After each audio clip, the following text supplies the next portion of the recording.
Some stories begin in darkness, but they lead us to the warmth we forgot we needed. If you believe in second chances, in ordinary miracles found in the quietest moments, stay with us. Like, subscribe, and let these stories find their way to your heart. The cold came early that year. Jonah Brooks felt it settle deep in his bones as he drove down the back roads of Snow Creek, headlights cutting through the swirling snow like thin blades of mercy. The town had always been a place where winter clung longer than it should, but tonight the cold wasn't just outside, it seeped into him, thick as regret. He told himself he wouldn't get involved. Not tonight, not ever again. Yet there he was, pulling up beside the old Sinclair warehouse on the outskirts of town. The building was a skeleton of its former life. Corrugated metal rusting like an open wound, windows boarded up, save for the sliver of light bleeding from a side door. Jonah knew what went on inside. Everybody in Snow Creek knew. Nobody talked about it. He wasn't here to talk, just to settle a debt. Get in, get out. Keep his head down. Keep his world small. Keep the door to his heart locked tight. But fate has a way of cracking doors you swear you'll never open. Inside, the air stank of whiskey, old oil, and men who thought they owned the world. Jonah kept to the shadows, nodding at the man he came to see. Mick Teller, the kind of man who never blinked twice at broken people. Then he saw them. 2 girls, twins. Couldn't be more than 6. Skinny arms, tangled hair, hollow eyes too, old for their faces. They sat on an oil-stained mattress like discarded dolls, clutching each other, trembling in the neon flicker of a half-dead bulb. Their mother, if you could call her that, stood nearby, arms crossed, expression hard, as the ice outside. Clean kids, someone sneered. 6 years old. You won't get a better deal tonight, gentlemen. Jonah swallowed the bile rising in his throat. Mick caught his eye, grinning like they shared some old joke. You lookin', Brooks? Figured a lonely bastard like you could use some company. The words hit like a slap. Jonah almost walked away. Almost. But then the smaller girl turned, eyes catching his in the dark. She didn't cry, didn't plead. She just stared, quiet, fierce, like someone who'd already learned that hope was a dangerous thing. And Jonah Brooks. He remembered what it felt like to lose hope, to watch something you loved burn while you stood helpless on the outside. Something cracked inside him, sharp and painful. Before he could think, before the old fear could drag him back under, Jonah stepped forward. How much? His voice was a rough rasp, breaking the room's smothering hush. Mick laughed. For both? Gotta be your whole damn paycheck, hero. Jonah reached into his coat, pulled out the crumpled envelope that held what was left of his life savings, money he'd squirreled away for God knows what. It didn't matter now. He dropped it on the table. No haggling, he said flatly. They're mine. Silence fell like a stone. Someone snickered. Someone cursed. The mother snatched the money without a word. Mick leaned back, eyeing Jonah with something that might have been pity. Didn't think you had it in you, Brooks. Neither did he. He walked out without looking back, the girls trailing behind him like shadows. They didn't speak. Neither did he.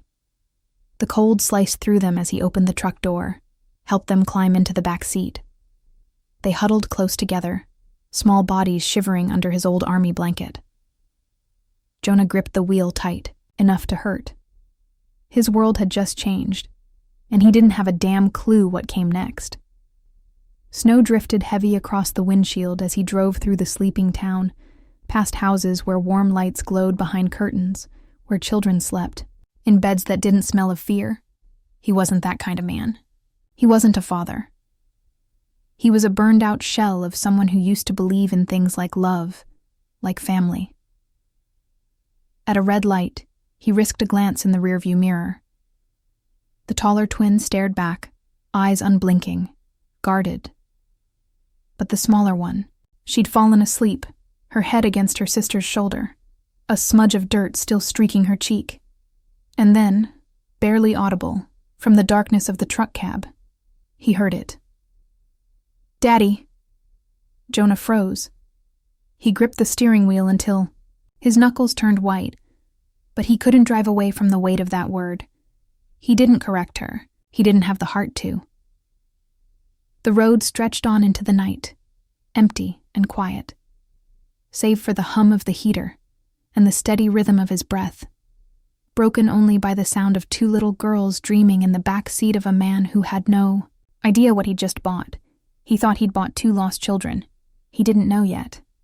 He'd bought his own salvation. The truck sat idle in front of Jonah Brooks' house, headlights slicing into the frostbitten dark, casting long shadows over the sagging porch. He hadn't lived inside that house in years. Not really. It was a shell, much like himself. 4 walls barely holding back the ghosts. After the fire, he'd fixed the roof, patched the windows, kept the utilities running. But he never brought himself to sleep in the bedroom where his world had ended. He told himself he didn't need warmth or softness or the sound of other breathing souls. And now there were 2. Jonah sat behind the wheel longer than he meant to, watching their reflections in the cracked rearview mirror. They were curled up tight, the little one still asleep, her sister wide-eyed, clutching her like a lifeline. He should call someone. He should find a shelter, drive them to the next county, hand them off to someone who knew what to do. He wasn't that man. He didn't have it in him, did he? The girl blinked at him from the mirror, a question in her eyes he couldn't name. Maybe she wasn't asking for answers. Maybe she was just watching, waiting to see if he'd walk away like everyone else. Jonah turned off the engine. He opened the passenger door, the bitter wind hitting him like a slap. "Come on," he said, his voice flat, almost harsh. The taller twin didn't move. She held the sleeping one closer, her chin lifting in something like defiance. She didn't trust him, and she was right not to. Jonah let out a breath he didn't realize he was holding. "It's not much," he muttered, "but it's warm, and it's yours tonight." For a long heartbeat, nothing. Then, slowly, warily, the older twin slid from the seat, holding the younger one in her arms like she weighed nothing at all. She walked past him without a word, her small feet crunching over the snow-packed ground. Jonah followed, feeling like an intruder in his own life. Inside, the house smelled of wood smoke and dust. The old stove still worked. The fireplace, too, though he hadn't used it in months. Jonah dropped his keys on the counter, the sound too loud in the empty kitchen. He lit the lamp. The soft glow filled the room, revealing faded photographs on the mantel, a worn flannel blanket tossed across the couch, relics of a life that felt like someone else's.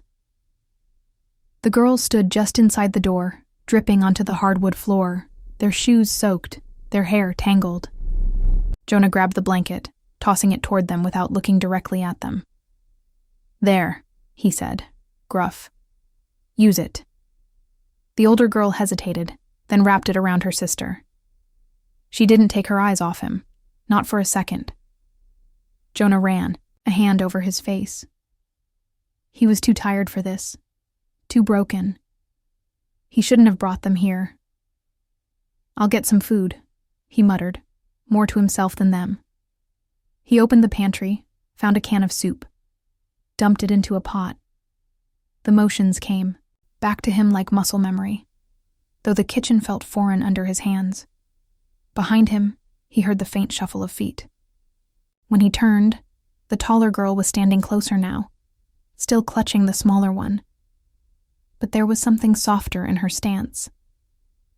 Jonah gestured to the couch. "You can sit. It's okay." She didn't speak. She simply obeyed, lowering herself carefully onto the threadbare cushion, The blanket cocooned tight around them both. The soup bubbled softly.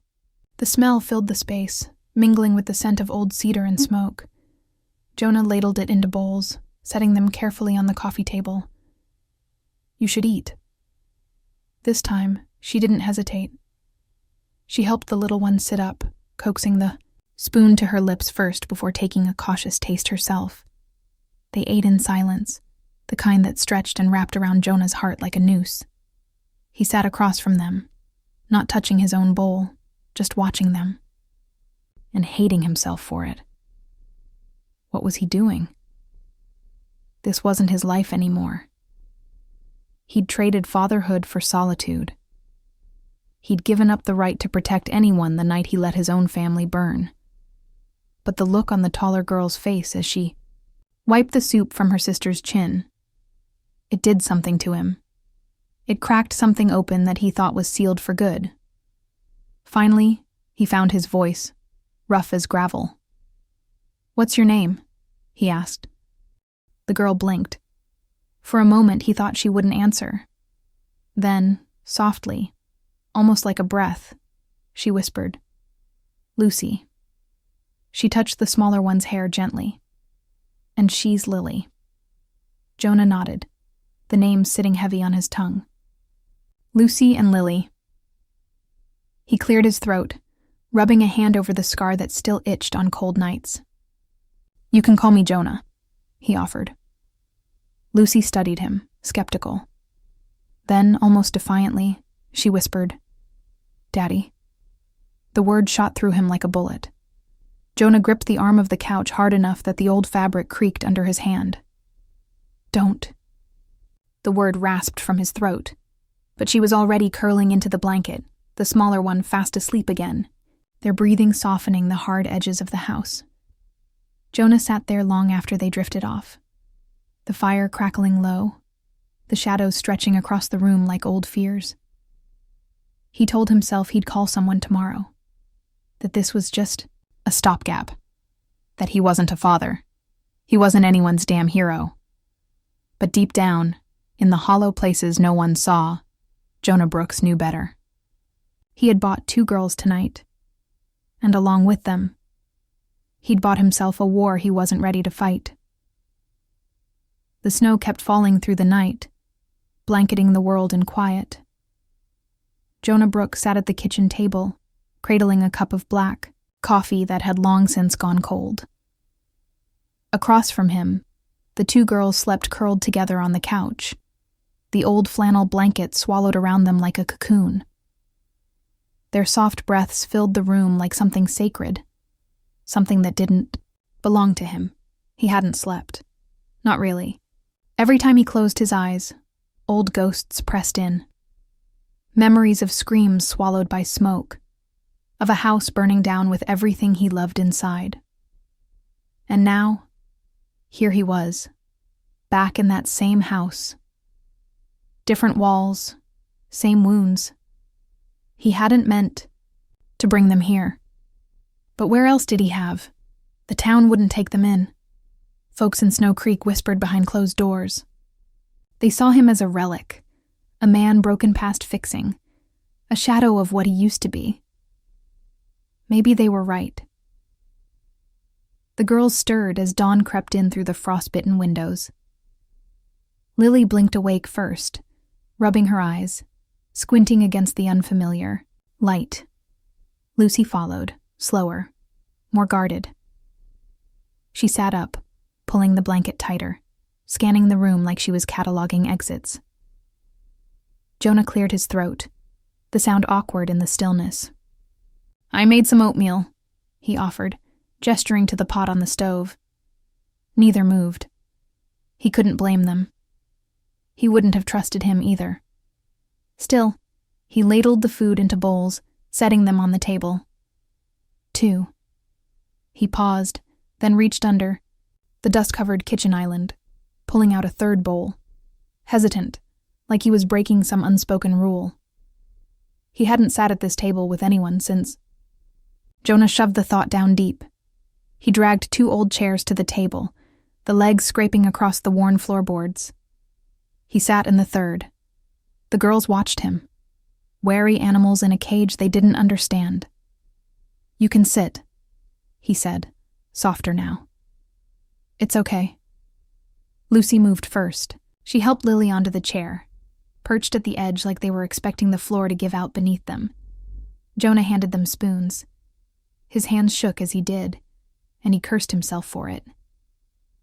The girls ate in silence, their small hands clumsy, but hungry. Jonah didn't touch his food. He stared at the third chair, the one opposite his, where no one had sat in years. He almost laughed. 3 chairs now. 3 bowls. 3 strangers trying to pretend they weren't. Lucy looked up suddenly, eyes fierce under the tangle of her hair. "Is this your house?" she asked, her voice a little more than a whisper. Jonah nodded slowly. "Yeah. Where's your people?" He swallowed hard, the answer bitter in his throat. "Gone." Lucy didn't ask more. Maybe she knew that ache, or maybe she was just too tired to care. Jonah cleared his throat again. "You don't have to stay," he said, the words scraping against the wall he'd built around himself. "We can figure something out. There's folks. Someone'll take you." Lucy stared at him, the faintest flash of anger in her gaze. "You bought us." Jonah flinched. The word hit harder than he expected. "I guess I did," he admitted, ashamed of how true it was. Silence fell again, thicker this time. Lily finished her oatmeal, wiping her mouth with the sleeve of the oversized shirt Jonah had found for her. "Can we stay here a little?" she whispered, voice trembling. Jonah looked at her, really looked at her. This tiny girl with hair like spun gold and eyes too old for her years. Something broke loose inside him then, something he couldn't name, something he was too tired to fight. He nodded. "Yeah," he said softly. "You can stay, for now." Lily smiled, small, tentative, but it lit the room more than the weak winter sun ever could. Lucy didn't smile, but she didn't argue either. She pulled her sister close, resting her chin on Lily's head. Jonah stood, pushing his chair back. "You need clothes, coats, boots."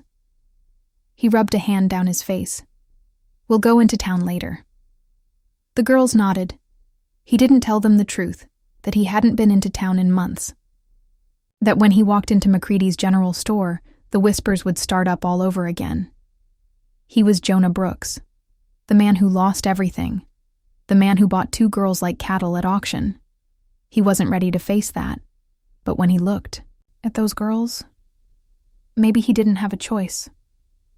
He spent the morning fixing the old wood stove, patching up the leaky windows, digging out extra blankets from boxes he hadn't opened in years. He found an old coat of his late wife's, small, enough to wrap around Lily like a makeshift winter shield. And then, in the corner of the room, he saw it. The old dining table. The one he and his wife had bought at the flea market. The one that had sat empty since the fire. It still had 3 chairs. One missing. Without thinking, Jonah dragged it to the middle of the room. He wiped off the dust. He fixed the broken leg. He didn't know why. Maybe it was time. That night, they sat at the table together. 3 chairs, 3 bowls, 3 people learning how to be something like a family.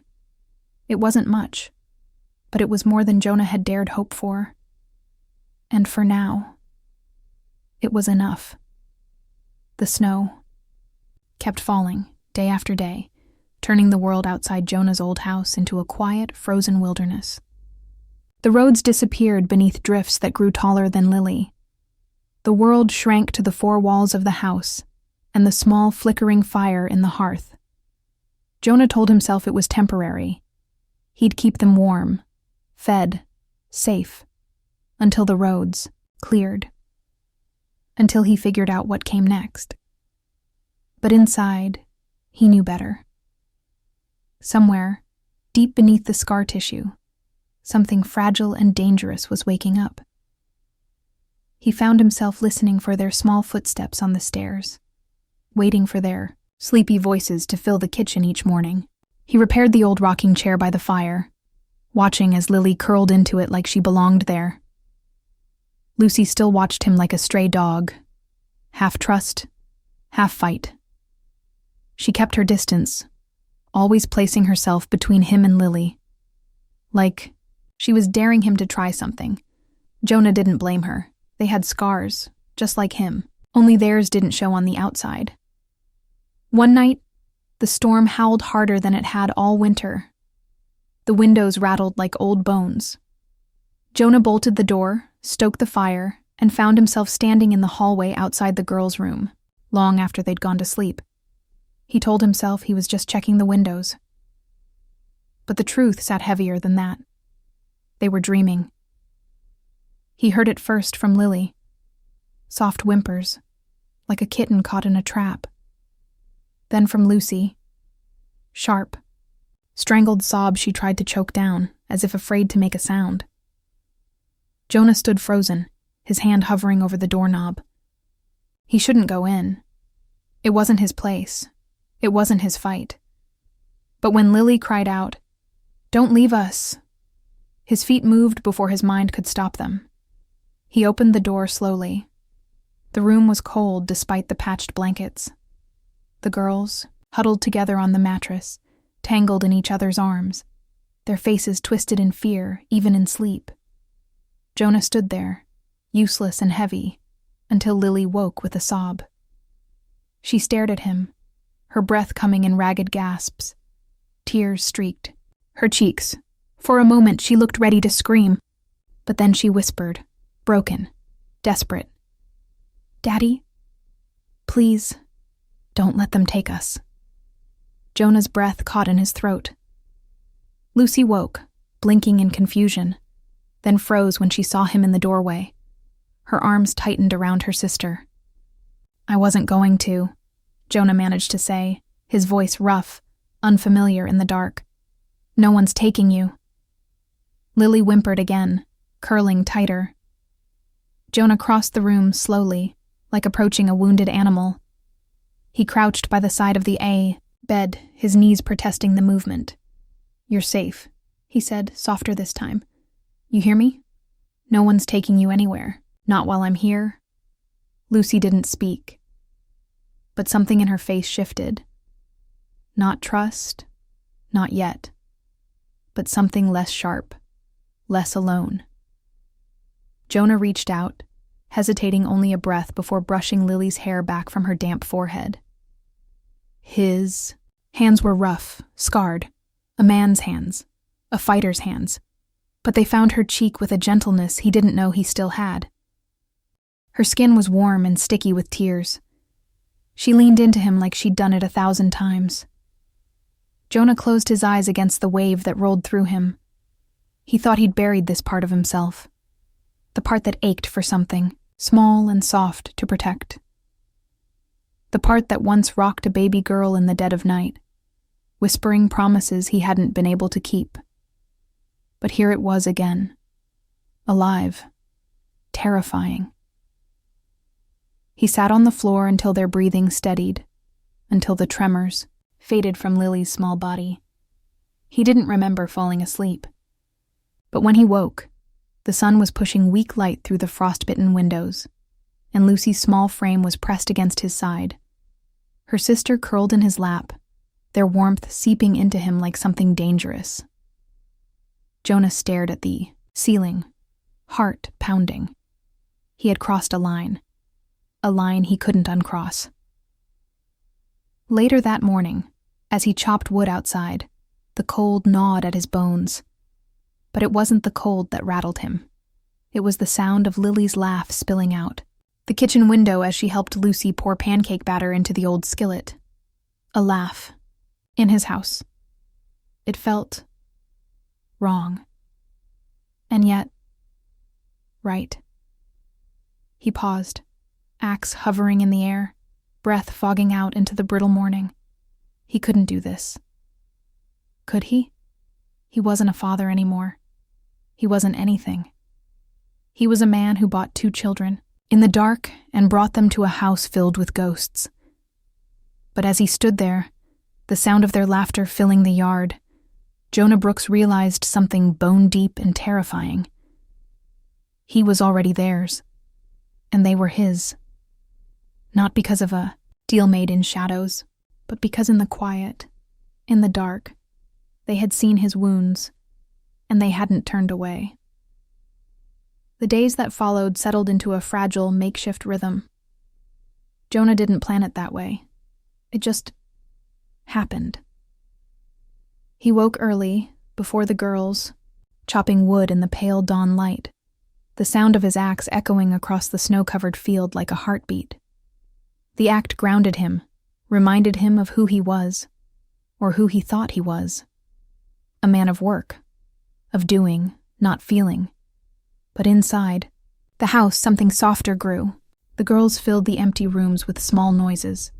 The patter of feet on old floorboards, the clatter of mismatched dishes in the sink, the low hum of a lullaby Lucy sang to her sister when she thought no one was listening. Jonah was listening.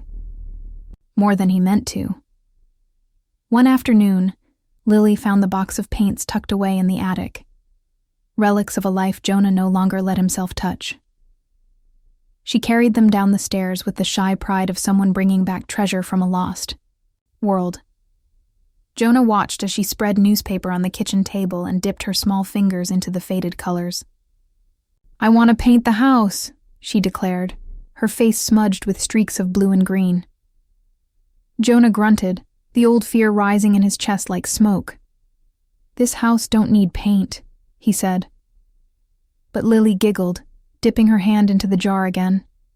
"It does now." And somehow, he let her.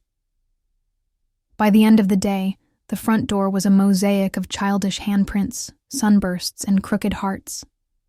Jonah told himself it was foolish, that the town would mock him more than they already did. But when he stepped back and saw the color against the endless white of winter, he felt something shift in his chest. Something that scared him more than the dark. Lucy didn't laugh. She watched, guarded as ever, always waiting for the moment the floor would give out under them again. Jonah understood that look. He wore it himself most days. But slowly, carefully, Lucy let down her guard, brick by cautious brick. She started sitting at the table without being told. Started letting him pour her coffee milk the way she liked it. Too much milk, barely any coffee. Started leaving her drawings on the fridge, taped up with trembling fingers. One night, as the fire crackled and Lily drifted to sleep in the rocking chair, Lucy sat across from Jonah, the space between them smaller than it had been. "My mom used to lock us in the basement when we cried," she said, the words flat, like she was reporting the weather. Jonah froze. He didn't speak, didn't rush in with hollow comfort. He just listened. "She said we were broken, like our daddy. She said no one wanted us." Lucy's voice didn't shake. She had practiced this, worn it like armor. Jonah swallowed hard, the old rage flaring in, his gut. "You ain't broken," he said finally. His voice came out rough, like gravel in his throat. "And I don't care what she said. You hear me?" Lucy didn't answer, but her fingers relaxed on the rim of her cup, just a little. It was the closest thing to trust Jonah had ever seen.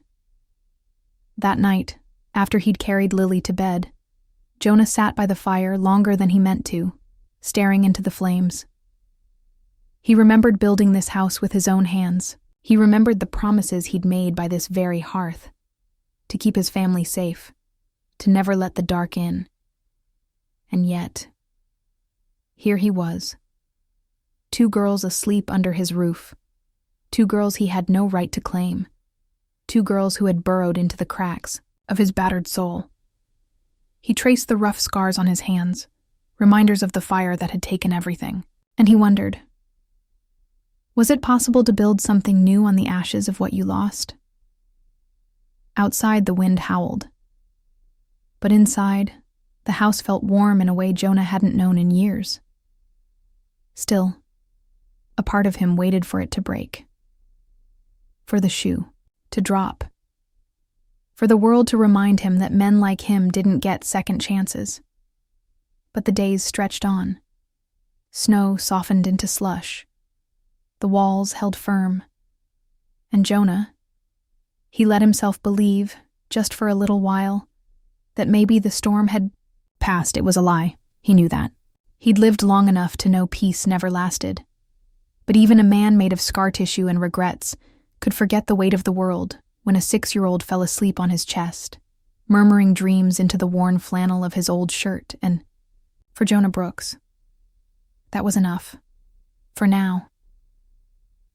The days of quiet didn't last. Jonah should have known better. Men like him didn't get soft landings. And the past never forgot. It came back on a Tuesday. Snow Creek's sheriff, a man named Walt Crenshaw, knocked on Jonah's door just after sundown. Walt was the kind of man who remembered what you'd done 20 years ago. The kind who still tipped his hat when he passed you in town, but always with a squint like he was sizing you up. Jonah opened the door, the girls sitting cross-legged, by the fire behind him, their laughter still lingering in the air. Walt removed his hat, rubbed the rim between his weathered fingers. Jonah. Walt. They didn't do small talk. There's a car parked at the edge of town, Walt said, eyes flicking past Jonah's shoulder. Out-of-state plates, folks asking about 2 little girls. Jonah's blood turned cold. Who? His voice came out lower than he meant, coiled tight with something old and dangerous. Walt shifted his weight. Didn't get a name, but I don't like their kind. Slick suits, wrong smiles, asking the wrong kind of questions. Jonah stepped outside, letting the cold bite at him, clearer now than the fire's warmth. What are you telling me, Walt? Walt sighed, looking tired in the way old men get when they see the same story repeating itself, just with new victims. I'm telling you to be careful. I can stall them for a while. But you and I both know. If they're who I think they are, it's only a matter of time. Jonah's jaw clenched so hard it hurt. Appreciate the warning. Walt nodded, replaced his hat, turned to go. He paused at the edge of the porch. You always thought you were fighting ghosts, Brooks. But some ghosts are flesh and blood. Then he was gone, his taillights fading into the dark like 2 angry eyes. Jonah stood there long after, the night pressing heavy against his chest. When he finally came back inside, the girls looked up, sensing the shift even if they didn't know why. Jonah forced his face into something like calm. Go upstairs, he said quietly. Lucy frowned. Why? Because I said. There was steel in his voice he hadn't used with them before. They heard it. Lily flinched. Lucy scowled, but she obeyed. When their footsteps faded, Jonah sat down at the table, head in his hands.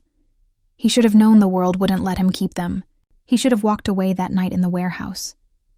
He should have stayed the man who wanted nothing, felt nothing, owed nothing. But it was too late for that. Jonah looked around the house, at the painted door, at the drawings taped to the fridge, at the soft shoes left by the hearth. They had made a home here, and now the world wanted to take it back. He stood, the old anger sparking through him like gasoline. Not this time. Not again. He loaded the shotgun, checked the locks, boarded the side windows. But deep down, he knew wood and bullets wouldn't keep the past at bay. The next morning, they came. A black car idled at the bottom of the driveway, windows tinted, engine humming like a predator. Jonah stood on the porch, shotgun in hand, as the man in the suit stepped out. He was smooth, city slick, smile like polished glass. "Mr. Brooks," he said, voice oily, polite. "I believe you have something that belongs to my client." Jonah didn't answer. The man nodded. Toward the house. 2 little girls. Pretty. Worth quite a bit to the right buyer. Jonah's grip tightened. "They ain't for sale." The man chuckled, like Jonah was the punchline to some private joke. "Everything's for sale, sir. It's just a matter of price." Jonah leveled the shotgun. "You'd tell your client," he growled. "If they step foot on my land again, they won't be walking off it." The man's smile didn't falter, but something colder flickered behind his eyes. "We'll be seeing you, Mr. Brooks." And then they were gone, the car melting back into the horizon. Jonah exhaled, his hands shaking harder than he wanted them to. He turned, only to find Lucy standing in the doorway, her face pale, her fists clenched, at her sides. "You knew," she whispered. "You knew they'd come." Jonah said nothing. "You were going to send us away, weren't you?" "No," he said, too fast, too sharp. She shook her head, tears brimming. "You can't keep us safe." It wasn't an accusation. It was a fact. The kind kids like her learned too early. Jonah opened his mouth, but the words wouldn't come. Because she was right. He couldn't promise them safety, but he could promise something else. "I ain't letting them take you," he said, the words scraping up from somewhere raw and broken. "I don't care what it costs me." Lucy stared at him, and for the first time, she believed him. But belief didn't stop the fear. That night, as the wind howled outside and the girls slept close together, Jonah sat by the fire, shotgun across his lap, watching the flames dance like old memories. The past had come knocking. And Jonah Brooks knew. It wasn't done with them yet. They came at night. Jonah should have known they wouldn't wait for daylight. Men like them thrived in the dark, feeding on fear, on the silence of small towns where no one asked questions and even fewer gave answers. He heard the crunch of tires over snow first, then the faint click of car doors, whispered voices slicing through the night like knives. He moved fast. "Upstairs," he hissed, shaking the girls awake. Lucy bolted upright, eyes wild, already pulling, Lily toward the attic. Jonah shoved the old ladder into place. "Stay up there. Don't make a sound. No matter what happens, you stay put." Lucy stared at him, mouth tight, nodding once. A soldier's nod. Lily whimpered, clutching his sleeve. "Daddy?" Jonah pressed his hand to her cheek, his calloused fingers trembling. "It's gonna be okay, baby girl. I promise." He didn't know if that was true. He kissed the top of her head, then pushed them toward the darkness of the attic, closing the hatch behind them. Downstairs, he chambered a shell into the shotgun, heart pounding so loud he barely heard the front. Dar splinter. They moved like shadows, slipping through the house, men in black with empty eyes and greed dripping from their mouths. Jonah stepped into the doorway, the firelight behind him throwing his silhouette across the floor like some old ghost from a war long lost. "You picked the wrong house," he growled. The man in the suit smiled, all teeth and money.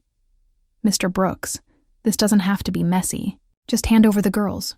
Jonah leveled the shotgun. "Over my dead body." The man laughed softly, like he'd heard the line 1,000 times before. "That can be arranged."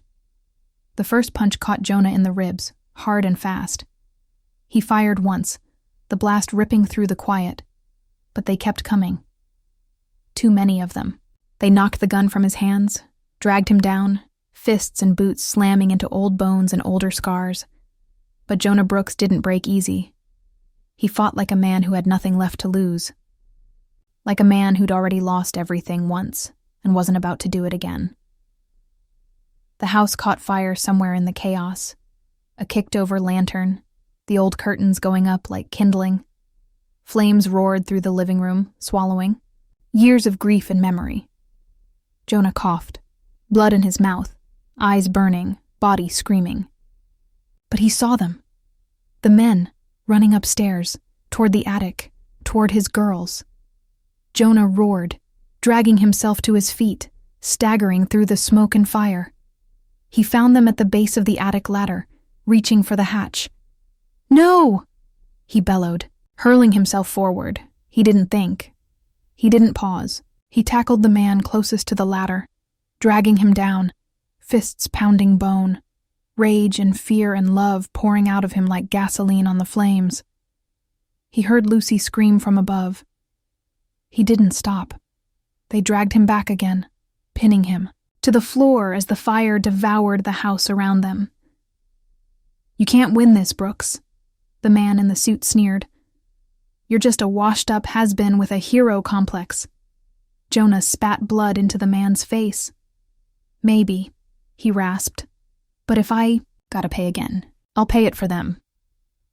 With a roar that shook the rafters, Jonah broke free, grabbing a splintered chair leg, swinging it like a sword, driving them back step by step toward the door. The house groaned around him, beams collapsing, smoke choking, the night. But Jonah didn't care. He climbed the ladder, kicking open the hatch, coughing, blind with smoke. Luce, Lily, they were there, pressed into the far corner, faces streaked with soot and tears. Jonah scooped them into his arms, his battered body howling in protest. "It's okay," he gasped, the lie tasting like ash. "I got you." They clung to him, silent and trembling. He didn't think they'd make it. But somehow, step by step, breath by breath, he carried them through the burning house, through the nightmare, through the ghosts that clawed at his back. They burst through the front door as the roof gave way behind them, the house collapsing into itself, with a roar that shook the earth. Jonah stumbled into the snow, falling to his knees, the girls cradled against his chest. They clung to him, sobbing, shaking. And there, in the middle of the snow, under a sky ablaze with the glow of their ruined home, Jonah Brooks wrapped his arms around them, held them like a man drowning who'd finally found air. The past couldn't take them. The fire couldn't take them. The men in suits couldn't take them. They were his, and he was theirs. Jonah pressed his face into their tangled hair, his breath hitching, the sobs tearing from him like they'd been waiting all these years. "I'm sorry," he whispered. "I should have been stronger. I should have been better." Lucy pulled back just enough to look him in the eyes. "You were," she said, her voice small but fierce. "You are." Lily wrapped her tiny arms around his neck, burying her face against his chest. And Jonah? Jonah Brooks. The man who thought he'd forgotten how to love. He let himself believe her. Because in that moment, in the ashes of everything he'd lost, he found something new. A hug in the fire, and the fragile, terrifying promise of more. Morning came heavy and gray. Jonah sat on the frozen earth, his arms around the girls, the glow of the ruined house still flickering behind them like a dying star. Smoke curled into the sky, black and bitter. The house he'd built with his hands. The home he'd sworn to never let burn again. Reduced to ash and rubble. He didn't move, not even when the sheriff's truck pulled up, the flashing lights cutting through the dim haze of dawn. Walt stepped out, his boots crunching over the snow, his face carved from stone. "My God, Jonah." Jonah couldn't answer. His body hurt. His soul hurt worse. The girls clung to him, silent, as if afraid to let go might make him vanish. Walt crouched beside them, his voice softer now. "They're gone. All of them.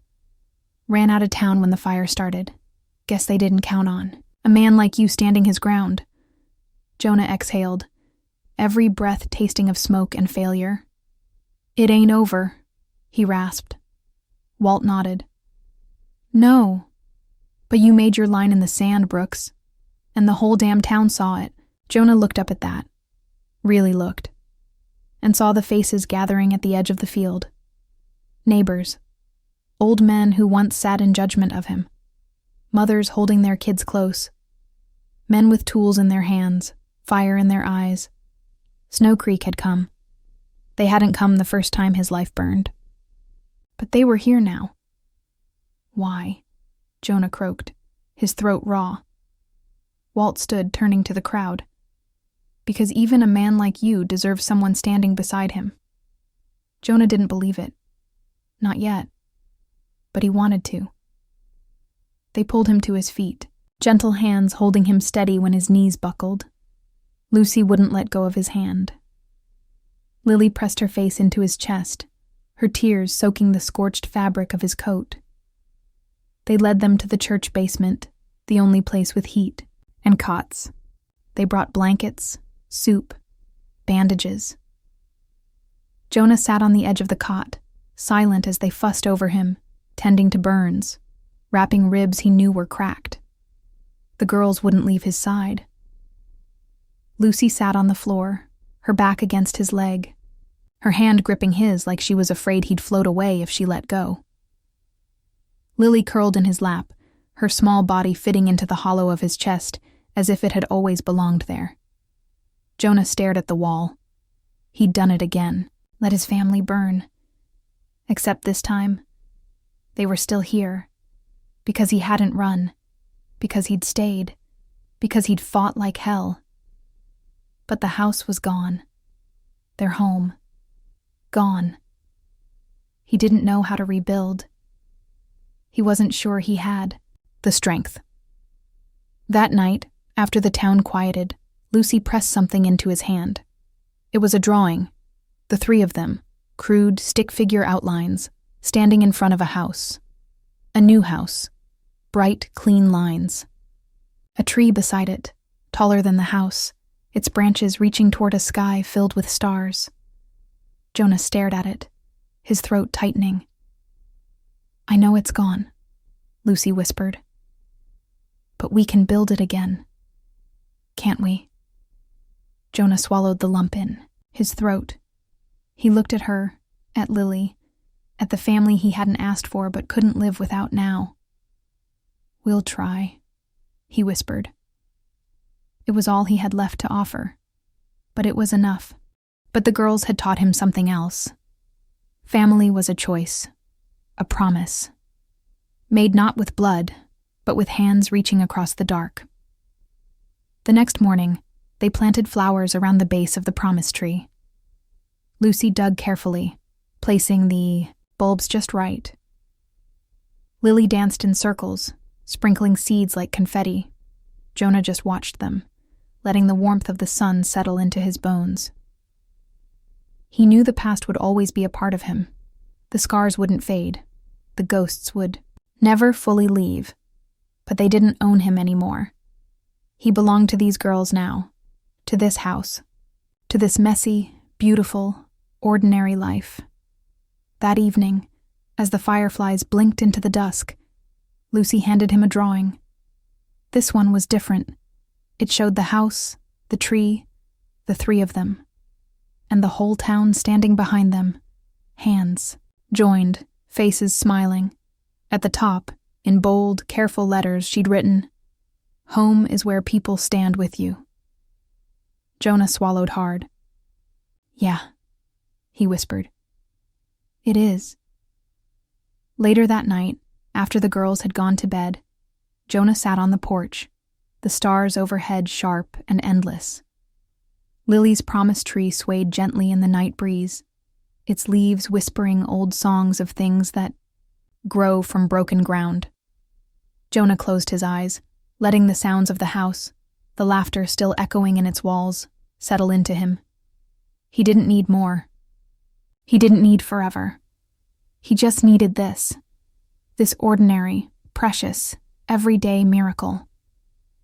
And as the night folded around him, Jonah Brooks, the man who thought he'd forgotten how to love, how to live, finally let himself rest in a house built from ashes, under a tree that would outlive them all, with a heart that, against all odds, still knew how to be full.